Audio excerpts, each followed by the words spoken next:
आपको बता दें, सीएम योगी की अध्यक्षता में यूपी सरकार की बड़ी कैबिनेट बैठक हुई और इस बैठक में कुल 18 प्रस्तावों पर मुहर लगी है।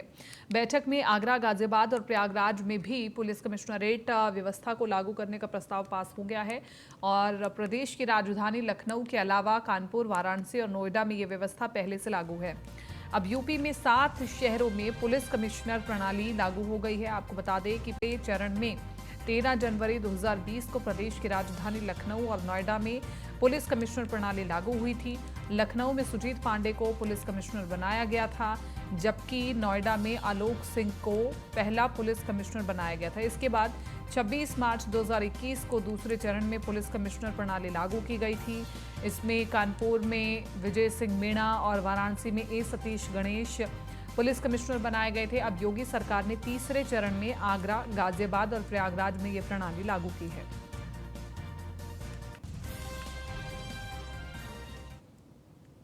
वहीं पुलिस कमिश्नरेट प्रणाली पर डीजीपी डीएस चौहान ने कहा कि मैं सरकार के फैसले से खुश हूं। अच्छी व्यवस्था के लिए क्रांतिकारी कदम है। उन्होंने ये भी कहा कि जहां पहले से पुलिस कमिश्नरेट है, वहां सफलता मिली है। उत्तर प्रदेश सरकार का ये निर्णय जो है बहुत खुशी के साथ मैं स्वीकार करता हूं। उत्तर प्रदेश की जनता को एक अच्छी पुलिसिंग व्यवस्था देने के लिए ये और दूसरा जो है सेकंड क्रांतिकारी कदम है। उत्तर प्रदेश सरकार ने पहले जो है 4 पुलिस कमिश्नरेट्स कायम किए थे, लखनऊ, कानपुर, गौतम बुद्ध नगर और वाराणसी में। वहाँ पर ये बहुत सक्सेसफुल व्यवस्था रही है, जहाँ लोगों की शिकायतें दूर करने में, अपराध को कम करने में, माफियाओं के खिलाफ कार्रवाई करने में, गुंडों के खिलाफ कार्रवाई करने में बहुत पुलिस को अच्छी सफलता मिली है, जिसको उत्तर प्रदेश सरकार ने काफ़ी सराहा है।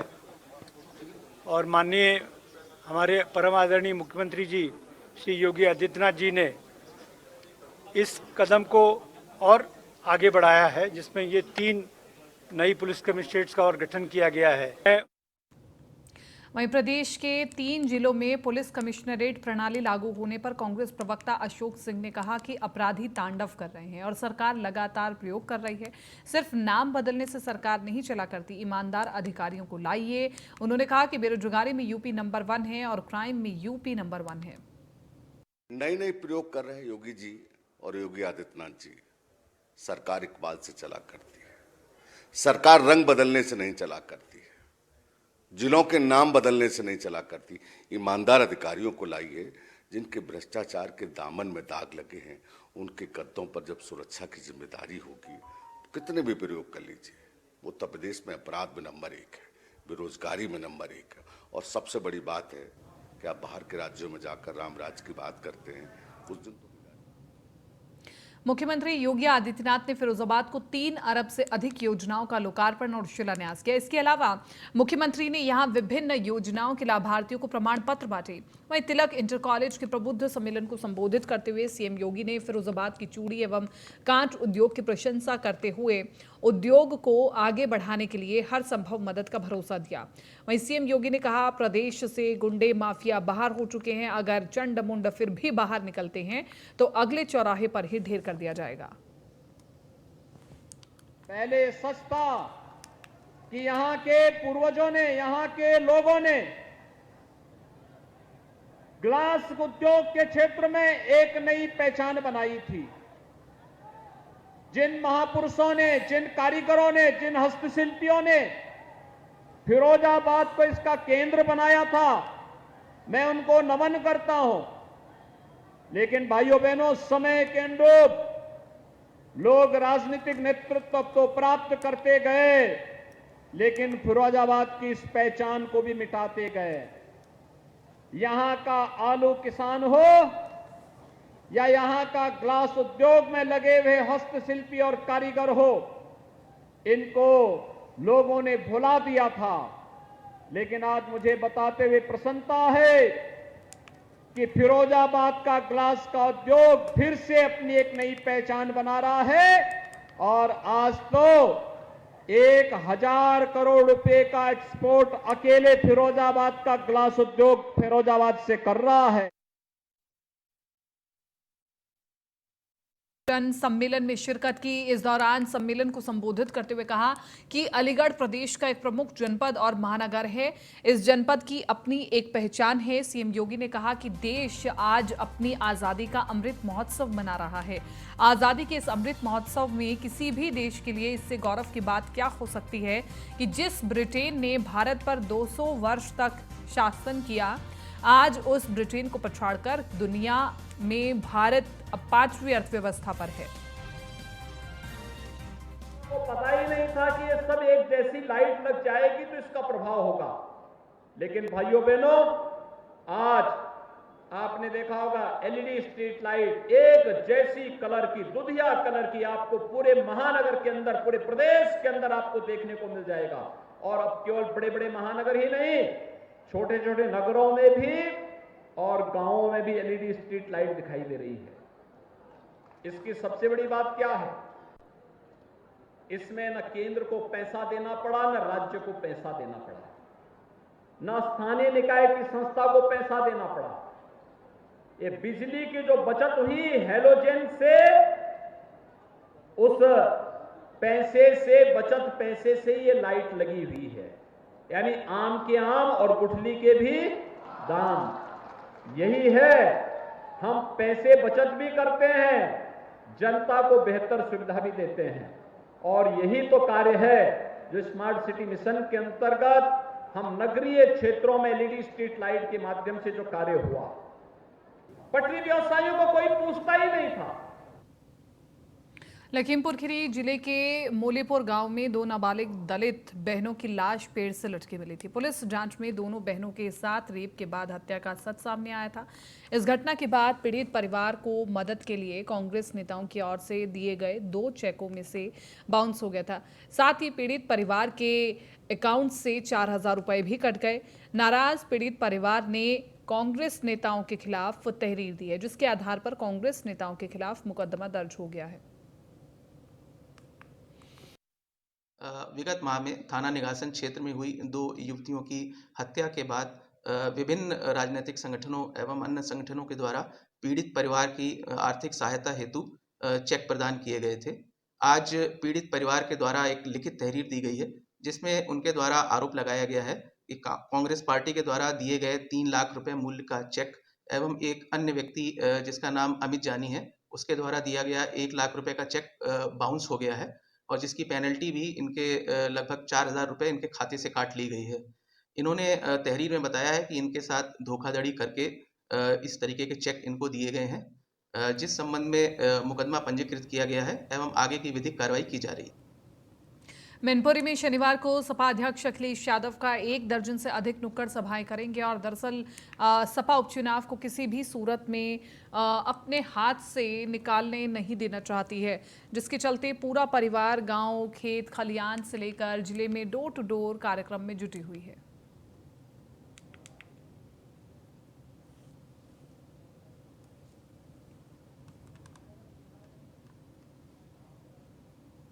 अयोध्या में राम मंदिर निर्माण का कार्य प्रगति पर है। गर्भगृह की दीवार में पिंक सैंडस्टोन से बने नक्काशी द्वार स्तंभ लगने शुरू हो गए हैं।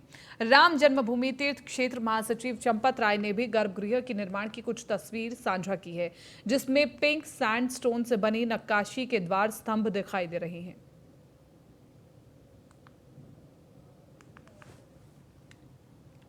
अयोध्या के एक होटल से भोजपुरी फिल्म अभिनेत्री आम्रपाली दुबे का चोरी हुआ सामान बरामद हो गया, जिसके बाद अभिनेत्री आम्रपाली दुबे ने सीएम योगी को धन्यवाद कहा है। उन्होंने कहा है कि उन्हें गर्व है कि वे उत्तर प्रदेश की रहने वाली हैं।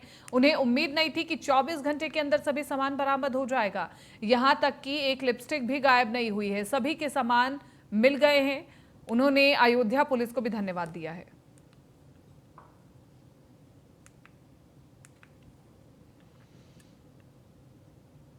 गोंडा से अगली खबर, फर्जी बेनामे से जमीन घोटाले का मामला सामने आया। घोटाले का मुख्य आरोपी ब्रजेश अवस्थी गिरफ्तार हो गया है। नगर पुलिस एसओजी ने लखनऊ से गिरफ्तार किया और गिरफ्तार अभियुक्त ब्रजेश अवस्थी पर 30 मुकदमे दर्ज हुए हैं। 30 मुकदमों में अकेले इस साल के हैं 18 मुकदमे और जमीन के फर्जी बेनामे के हैं सभी 18 दर्ज मुकदमे। तो डीआईजी की संस्तुति पर एसआईटी जांच कर रही है। निबंधन कार्यालय के 5 लोग निलंबित हो चुके हैं। निलंबित लोगों में 4 उपनिबंधक और एक बाबू है। नगर कोतवाली में दर्ज फर्जी बेनामे के 32 केस, फर्जी बेनामे के 60 मामलों की जांच हो रही है।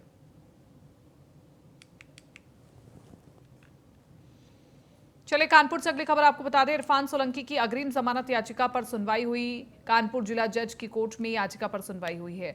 सरकारी वकील ने कोर्ट समय मांगा। कोर्ट ने 1 दिसंबर को सबूतों के साथ आने को कहा है। सबूत के साथ आइए वरना अंतरिम जमानत देंगे।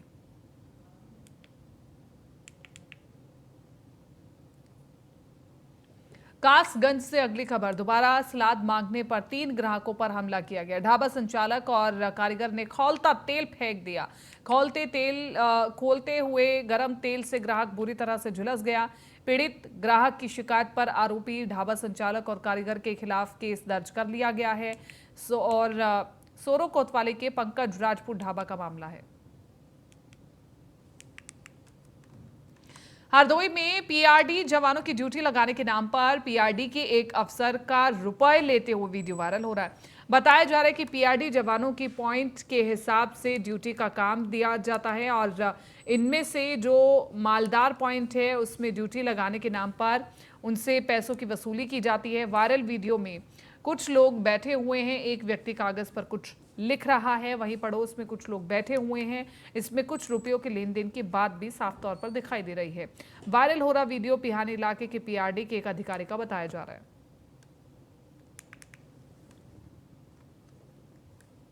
सुविधा हो जाएगी, महान सुविधा हो जाएगी।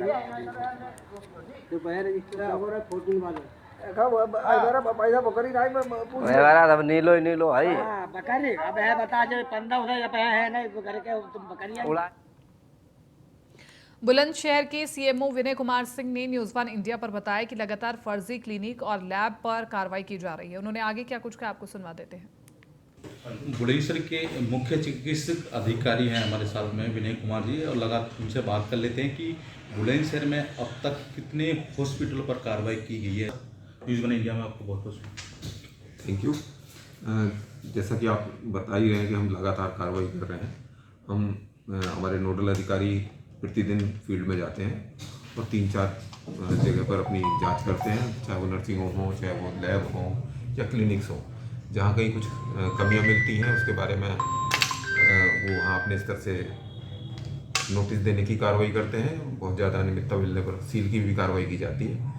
और जैसे कि आपने बताया कहीं जच्चा बच्चा की मौत वगैरह का इस तरह का मामला प्रकाश में आता है तो सील करने के बाद एफआईआर की भी कार्रवाई हमारे द्वारा की जा रही है। आपने देखा होगा पिछले महीने भी हमने 2 बार बड़े अभियान चलाए थे। 4 टीमें यहाँ से बनाई थी। उन्होंने 2 दिन जा कर के अलग अलग तहसील में वृहद स्तर पर अभियान चलाया और 150 से 200 के बीच में विभिन्न तरह के संस्थानों को, चाहे वो लैब हो, चाहे वो क्लिनिक हो या नर्सिंग होम हो, नोटिस देने की कार्रवाई करी और सील करने की कार्रवाई करी। अच्छा सर, सबसे बड़ा सवाल ये है कि लगातार आपके माध्यम से कार्रवाई हो रही है, तब भी स्वास्थ्य विभाग की बिना मानकों के आप बुलंदशहर में अभी भी हॉस्पिटल चल रहे हैं, उन हॉस्पिटल के लोगों पर क्या कार्रवाई की जाए? जहाँ से भी हमें शिकायत मिलती है या हमें खुद पता चलता है तो हम उस पर लगातार कार्रवाई कर रहे हैं, जैसे मैंने अभी आपको बताया। लेकिन आपके चैनल के माध्यम से मैं जनता को भी जागरूक करना चाहता हूँ, बताना चाहता हूँ कि किसी भी तरह की कोई परेशानी अगर उनको होती है तो हमारे चिकित्सालय ब्लॉक स्तर पर, गांव स्तर पर खुले हुए हैं, जिला स्तर पर खुले हुए हैं। सभी सुविधाएं उपलब्ध हैं, रेफरल की सुविधाएं उपलब्ध हैं या 102 के माध्यम से उनको उच्च स्तर पर रेफर किया कर सकते हैं, वहाँ उनका उपचार भली भांति किया जाएगा। आप इसको देख सकते हैं कि हमने जो सुविधाएं हैं अस्पतालों में पिछले कुछ समय में हमने काफ़ी इम्प्रूव करी हैं। तो जनता से मेरा यही अपील है कि वो झोला छाप डॉक्टरों के पास न जाएं और अपनी 108, 102 सुविधा का लाभ उठाएं और जहां वो स्वयं जा सकते हैं स्वयं जाएं, नज़दीक के अस्पताल में अपनी जांच कराएं, उपचार लें। इस जनता से अपील है। अच्छा, ये थे हमारे साथ में बुलंदशहर सीएमओ, उनका साफ साफ कहना है कि झोला छाप हॉस्पिटल और डॉक्टरों पर लगातार कार्रवाई की जा रही है। ऐसा कोई भी सूचना पेशेंट के द्वारा भी दी जाती है तो तत्काल उन पर कार्रवाई की जाएगी। कैमरा पर्सन नर्सिस के साथ अशोक कुमार, न्यूज़ 1 इंडिया, बुलंदशहर। औरैया कोतवाली के नारायणपुर में चल रही ऑयल मिल में आगरा और हाथरस समेत औरैया की विद्युत विभाग की टीम ने जब चोरी की सूचना पर छापेमारी की तो आला अधिकारी भी हैरान रह गए।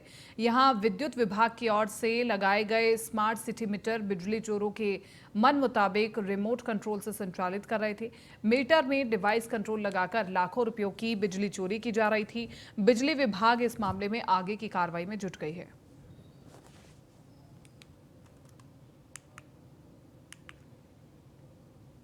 अब चित्रकूट से अगली खबर आपको बता देते हैं। फिर अवैध प्लाटिंग पर चला बुलडोजर। हनुमान धारा में यूपी वाले हिस्से में अवैध प्लाटिंग की गई थी और लगभग 30 से 35 बीघे में अवैध प्लाटिंग की गई थी। राम खेलावन, राजकिशोर और सोहन ने प्लाटिंग की थी। अवैध की 4 साइडों में चलाया जा चुका है बुलडोजर। प्रशासन के निर्देश पर बुलडोजर चलाने की कार्रवाई हुई है।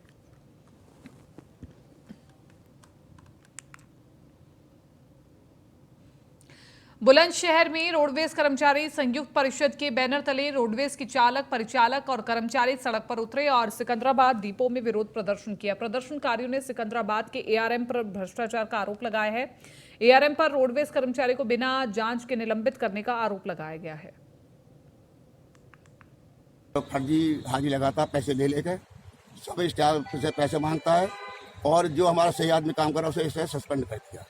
क्या पद है आपका यहाँ? मैं यूनिट 4 में हूँ, वैसे का अध्यक्ष हूँ संगठन का। और एआरएम जब से आया 1.5-2 महीने सबसे पैसे की मांग कर रहा है, हर सीटें पैसे की मांग कर रहा है और हमारा जो आदमी सही काम कर रहा है उसको सस्पेंड कर दिया है बिना कोई आरोप लगाए हुए, बिना कोई जांच कराए हुए। अब आगे क्या, अगर आपकी मांग पूरी है तो आगे क्या करोगे आप? आगे अगर हमारी मांग नहीं मानी जाती है तो डिपो, जब तक मांग नहीं होगी जब तक हड़ताल। यूपी के सुल्तानपुर में एक व्यक्ति ने एसपी ऑफिस में अपनी पत्नी को खोजने की गुहार लगाई है। दरअसल पीड़ित व्यक्ति का आरोप है कि 110 दिन पहले उसकी पत्नी का अपहरण हो गया था, जिसे पुलिस दबाने में लगी हुई है। ये पूरा मामला धनपतगंज थाना क्षेत्र के फतेहपुर गांव का है। वहीं पीड़ित नंदलाल मौर्य अब यूपी एसटीएफ से जांच कराने की मांग कर रहा है। पीड़ित का कहना है कि 4 महीने में 12 बार एसपी ऑफिस और 4 बार थाने गया, लेकिन उसके बाद भी उसकी पत्नी की बरामदगी नहीं हो सकी है।